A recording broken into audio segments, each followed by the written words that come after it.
Thanks for tuning in and welcome to GTR Squared. In this video, we're going to walk you through all the steps for either installing or replacing a motion sensor light switch. So let's dive in. So we've already turned off the power. So first thing we'll do is take off the faceplate.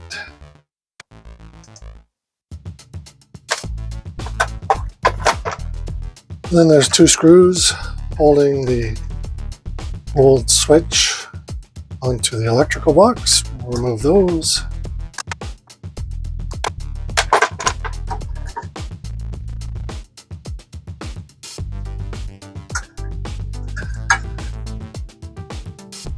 Then we can just disconnect the old switch.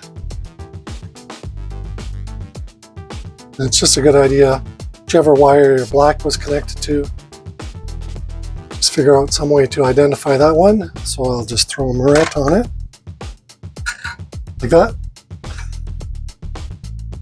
So we've got the old switch off now. And if you look at the back, it has three wires. It's basically got your line and your load and a ground. The new switch, however, has 5 wires. So this switch will operate as a single pole or a three-way. So if you're going to wire it up as we are here as a single pole, this wire is ignored. This wire has a green sleeve on it. So in the single pole, we're going to leave the green sleeve on, and it gets connected with ground. And then you have your line and your load. If you're going to do this as a three-way, the green non-sleeved gets connected to ground. This wire, you take the green sleeve off, it gets connected to your neutral. This wire gets stripped and connected to your traveler, and then you have your line and your load. So in this case, we're going to start with connecting the two grounds.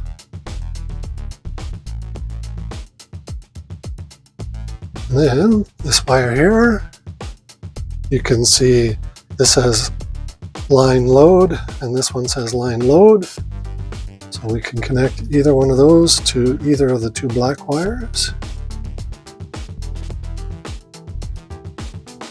And I always just like when you're doing a braided line to a solid copper, make sure that they're twisted on good and give it a tug test to make sure that it doesn't just pull straight out. Connect the last two blacks together. That's basically it for that. We'll tuck all the wires back in neatly.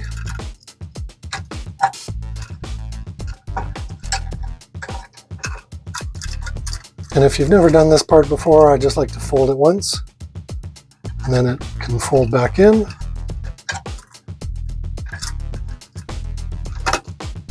And this wire, it's not stripped, so just tuck it away somewhere that it'll keep out of the way. And make sure your switch is pointing in the right direction.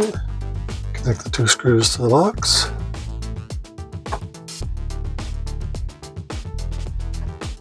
So now that the switch is installed to the box, there are programming options that come with the switch. For my case, the default settings are exactly what I need.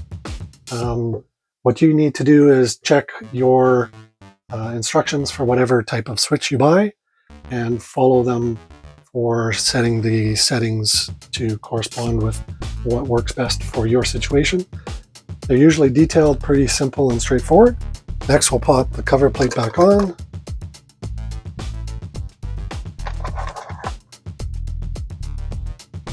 So now that the faceplate's installed, we can flip the power on. You'll see the indicator light comes on. It'll take a couple seconds to run through its internal diagnostics or whatever it needs to do.